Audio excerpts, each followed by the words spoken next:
Aja nak ngono Kang Aku sepino lemari sing murah nah 3 pintu enek, Bra. Oh, enek. Lemari 3 pintu tak wae rego murah 1.900.000 ngome ya. Kayune jati. Ya.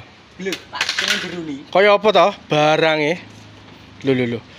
Iki kayu jati apa randu iki? Jati delono serate kowe tok mening kok ngene iki aluse ya. Ya. Blae ngene iki enek sapi ya enek gantungi. Heeh. Terus iki sejahe tengah sap-sapan. Jerone yang mau mening iki ke lemari niki lho. Oh iya, jati kabeh ya? Jati. Lah, nek gak jati teko kono gak dibayar. Dibalekne. Dibalekne. Tapi nek gak jati. Gak jati. Nak jati dibayar toh? Bayar. Oh iya, lah terus cara pesene piye, Mas? Langsungan kok tutulan lho. YouTube ya, mingke.